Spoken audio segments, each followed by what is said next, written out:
What's up, Tailgaters? You're in the booth with Tailgate Nate today. Welcome to my channel. Week 7 preview predictions continue on today as we are talking about a game in Knoxville, Tennessee that if you don't have your eyes on, I suggest you put this one on your radar this week. The Texas A&M Aggies are going on the road to face the Tennessee Volunteers in what's going to be a very, very interesting game and a very, very physical game, especially on the line of scrimmage. We're going to talk about why and so much more in this game. But before we dive into all that, you guys know I just got to say thank you for all the support the channel has seen as of late. It has been crazy to me. If you want to continue to show your support, hey, hit the subscribe button and ring the bell. It's the biggest way to support me, and it lets you know when videos get uploaded. But there are more ways than that to help me support this channel. You guys are doing one of them right now just by watching the video, and I'm sure you guys know the drill by now. Like, comment, share, and anything else you guys may be willing and or able to do to help me support this channel. But without further ado, ladies and gentlemen, Texas A&M, Tennessee, the Aggies versus the Volunteers in Knoxville should be a very, very fun game to watch. Again, these are two teams that are very, very physical on the line of scrimmage, especially defensively. We are going to look at why here in just a minute, but I will tell you, when I flip over to the stat sheet here, notice the sack numbers. Now, we're going to get to both of them here, and we're going to talk about some of the key guys, but these are the top 2 teams in the country in sacks per game, and they're 2 top 10 teams in terms of total sacks generated so far this season. We're going to talk about all that here, but first, we got to start with this Texas A&M offense. So Connor Weigman went down fairly early in the year and is going to be out for the rest of the year. So now enter Max Johnson, and he's been a pretty solid weapon for this Texas A&M offense. 675 yards, 7 touchdowns, only 2 picks, and 60.7% completion percentage so far on the season for Max Johnson. Now, this is a Texas A&M offensive line that's got to do a little bit better of a job at protecting the quarterback. That number there at 12, at least according to the stat sheet I have up right now, is wrong. There are some stat sheets that say 12, some stat sheets that say 11. I went with 12 because it is what the Texas A&M website officially lists as the sacks allowed for Texas A&M this year. ESPN right now is saying 11, but I'm going to go with 12, so that means 2 sacks per game, and it's an offense that has struggled to hold on to the football here, so you got to be able to limit the turnovers, especially against the Tennessee offense that can be pretty explosive. We'll talk about how in a second. The offense, though, has been able to convert on third downs, and it's doing a lot more than just through the air with this phenomenal group of wide receivers, right? The running backs are really able to get going, specifically Le'Veon Moss and Amari Daniels. Those have been 2 very, very good weapons for this team. And again, this is a wide receiver room, especially in the special teams with Ainias Smith, that have done really, really well so far this year. Now, Ainias Smith does not have a receiving touchdown. That could change in this game here. When you flip over the defensive side, though, I mean, this is the Texas A&M defense that it's kind of what we expected them to do this season. Edgerrin Cooper is one of the best defensive players the country has to offer this year. Through 6 games, 41 tackles and 6 sacks. Both of those 2 marks lead the team. And you take a look at that sack number there. Woo.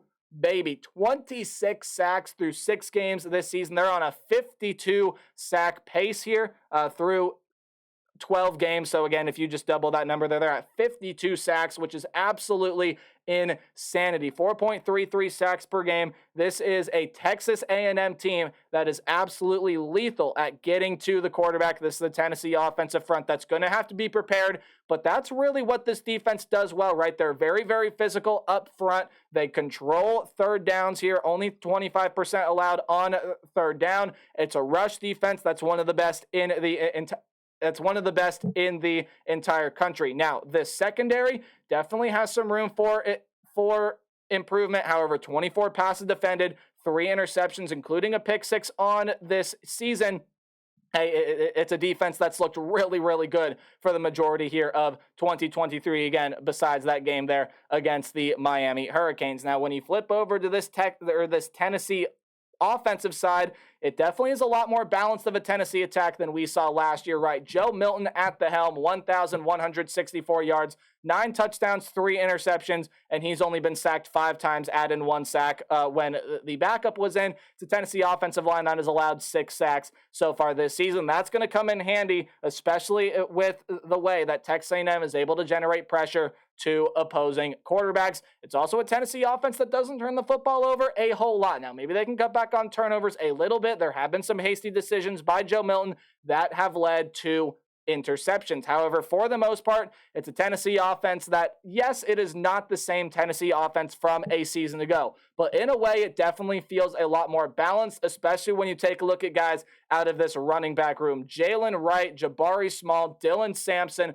all over 200, all at very minimum 240 yards rushing, at least 6 yards per carry. And when you take a look at touchdowns, there are 9 combined touchdowns between the three of them. Oh, and also Joe Milton getting involved there as well. 5.8 yards per carry, 139 yards, a long of 81, and 4 touchdowns there for Joe Milton on the ground. When you take a look at this Tennessee defense, again, they are also one of the best teams in the, and not to mention all the weapons that Tennessee has on the wide receiver end as well. But when you look over at the defensive side, it is really, really hard to skip past the sack number that you see for Tennessee. Again, 22 sacks. This is a Tennessee team that loves to get into the backfield on the pass rush here and generate havoc to opposing quarterbacks. Now, it's not good as a rush defense as what we see with the Texas A&M Aggies, and much like Texas A&M, it's a Tennessee defense that does not force a whole lot of turnovers. However, they're still pretty good on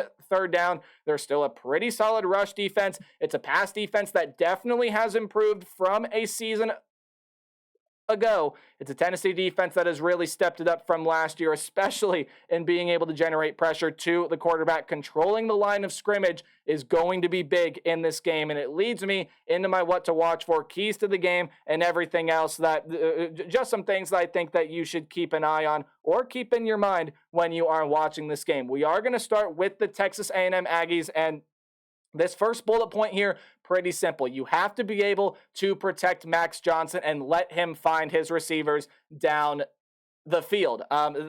This is a Texas A&M pass game that's definitely going to need to get it going. That's definitely going to need to test this Volunteer secondary, especially when you consider, hey, that was the weak point of this Tennessee defense last year. Very well probably still could be the weak point of this defense this year as well. You got to be able to protect Max Johnson, especially with the way this Tennessee team is able to provide pressure on opposing quarterbacks and let Max Johnson go to work. They've had trouble in pass protection at times. Have this Texas A&M offensive line. You got to be able to protect him, and you got to be able to open things up for the run game as well. In the 2 losses that Texas A&M has this year against both the Alabama Crimson Tide and trying to remember the Miami Hurricanes there, right? This is a Texas A&M team that has been shredded on the ground. So the run defense, I think, is going to do its thing here in this game. Sorry, the defense has not been shredded on the ground, but they have been stopped there running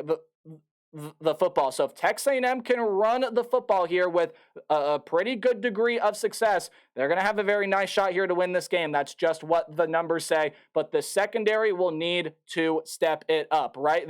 They performed, for the most part, there pretty well against the Alabama Crimson Tide. However, Jalen Milroe was able to hit some of those deep shots there to be able to generate 321 passing yards and generate some big plays for the Alabama Crimson Tide. Joe Milton's got one of the biggest arms in all of college football. This secondary is going to have to do a better job at defending the deep ball in this game, which leads me into my keys for the 19th ranked Volunteers. This offense faces a very, very aggressive Aggie defense, especially again on the defensive front, but they're going to be able to have success with the pass. Again, Joe Milton's got one of the best arms in all of college football, probably the best arm in all of college football, and his accuracy has been hit or miss at times this year. However, for the most part, Joe Milton, a very, very smart passer. He's had some very, very nice throws this year. And with all the weapons that he has, yes, I know there is no Brew McCoy for this Tennessee team, but with Squirrel White, some of the other weapons that they have, this is the Tennessee offense that's going to find their success in the pass game. And now, while the run game may be a little slow to get going, I think the pass game is going to do more than enough that it needs to do to be able to win this game. But the line of scrimmage battle will be epic. And I've talked about it so much here in this video. The line of scrimmage is going to be key. Which team does a better job at creating pressure to opposing quarterbacks? Which team does a better job at creating negative plays? Which offensive line does a better job in run protection and in pass protection as well? All of those things are going to be huge in this game, but Tennessee has more big play threat. They have more ability to generate those big plays, and I think that's going to come in handy here in this game. It's why Vegas has Tennessee as the 3-point favorite. Maybe not that may not be the entire reason, but Tennessee, I do trust a little more to get those big plays. And I trust the Tennessee offensive line to hold up a little bit better than this Aggie offensive line will, especially when you consider what each of these teams are able to do on the pass rush. I think Tennessee will generate more big plays. Now, while they may not generate as many sacks, they'll get the big play or two that they need to be able to pull away and win this game. The Aggies are going to keep this one really close. They're going to keep this one really, really interesting, but I do have the Tennessee Volunteers off of a big play ball from Joe Milton being able to pull away here and win this game. 3:30 game on CBS should be a lot of fun. Let me know your thoughts in the comment section down below. And hey, as always, remember to play hard but tailgate harder. I'll see all you guys tomorrow with more predictions. Goodbye.